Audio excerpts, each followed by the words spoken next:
Bangla live 24/7-এ আপনাদের সকলকে স্বাগত জানাই। কংগ্রেস ছাড়লেন কৌস্তব বাগচি। লোকসভা ভোটের মুখেই বড় ধাক্কা প্রদেশ কংগ্রেসে বড় ধাক্কা। এবার কংগ্রেস ছাড়লেন জনপ্রিয় কংগ্রেস নেতা কৌস্তব বাগচি। তিনি ইতিমধ্যেই কংগ্রেসের প্রেসিডেন্ট মল্লিকার্জুন খার্গে, রাজ্যের প্রদেশ কংগ্রেস সভাপতি অধীর রঞ্জন চৌধুরী ও কংগ্রেসের সাধারণ সম্পাদক গুলাম আহমেদ মীরকে তিনি চিঠি দিয়েছেন। সেই চিঠিতে কৌস্তব তুলে এনেছেন একাধিক ইস্যু।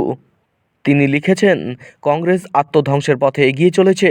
লোকসভা ভোট যখন দরজায় কড়া নাড়ছে, তখন কংগ্রেস দল ভোটে জেতার চেষ্টা করার বদলে কোনো এক মানুষের ভাবমূর্তি উদ্ধারের চেষ্টা করছে।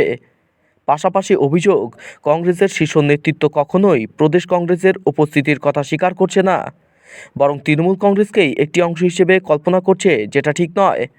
পাশাপাশি কৌস্তবের তরফ থেকে অভিযোগ করা হয়েছে, কংগ্রেস বরাবর চোখ ফিরিয়ে নিয়েছে বর্তমান পশ্চিমবঙ্গ রাজ্য সরকারের বিভিন্ন অন্যায় থেকে। বদলে বিভিন্ন সময় বর্তমান রাজ্য সরকারকে আইন ও রাজনৈতিক সাহায্য দিয়েছে একাধিক ঘটনায়। সন্দেশখালির ঘটনা উল্লেখ করে কৌস্তব লিখেছেন, সম্প্রতিকালে সন্দেশখালির ঘটনাও এই উদাসীনতার একটি উদাহরণ। সেখানে দেখা গিয়েছে, ঘটনার ঘনঘটায় মাননীয় প্রধানমন্ত্রী সঙ্গে সঙ্গে প্রতিক্রিয়া দিলেও কংগ্রেসের শীর্ষ নেতৃত্ব আশ্চর্যজনকভাবে নিশ্চুপ থাকছেন, যার ফলে দলের কর্মীদের মাথা নিচু হয়েছে।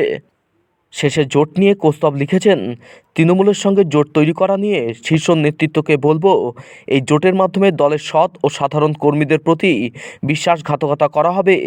কয়েকজন নেতার নিজের ব্যক্তিগত লাভের কারণেই এই ঘটনা ঘটানো হচ্ছে।